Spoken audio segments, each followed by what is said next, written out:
You're like the perfect person, Arun, because you also look not only at food distributors, but also retailers, but also agricultural products. And your take, therefore, as to whether we will see companies inevitably having to push on to the consumer these increases in the commodities.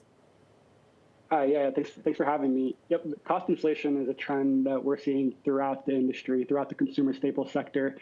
For Kraft Heinz, the main commodities there are dairy products, cheese, coffee, meats, and they noted that cost inflation is accelerating, as with the rest of the food companies that I cover, and also household product companies like you mentioned, they're seeing cost inflation as well.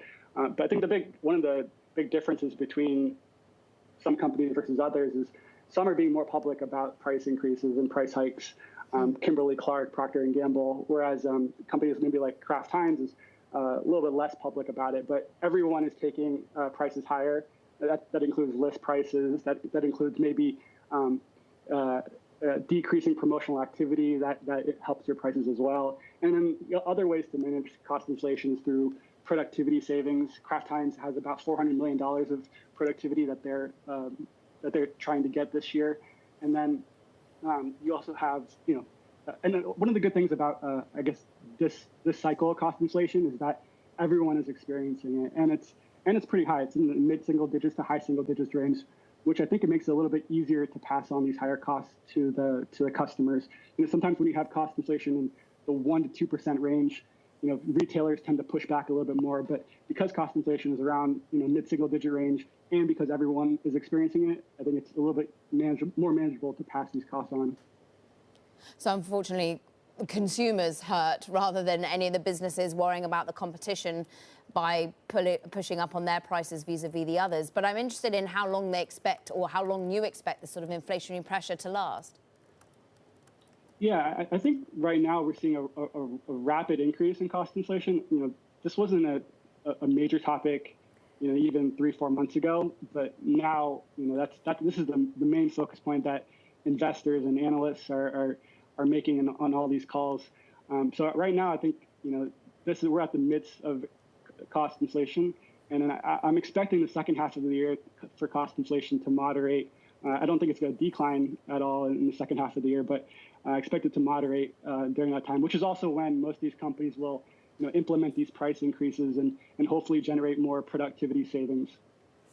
Interesting. Can you explore that with me further? If you think they moderate, correct me if I'm wrong, a company wouldn't raise prices if they thought it was transitory. So are these companies telling you that these higher input costs are indeed not transitory and that is the decision? Or is this purely, we just want to protect our margins at all costs?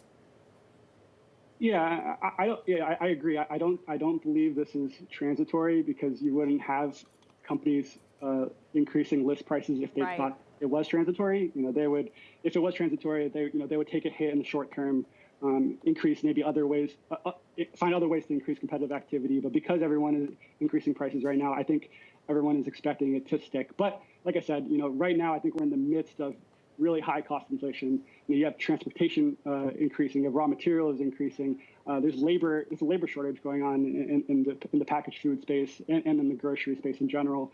So you have wage pressures there, and there's the potential for a minimum wage hike later this year. So there's lots of cost pressures that are impacting a company right now.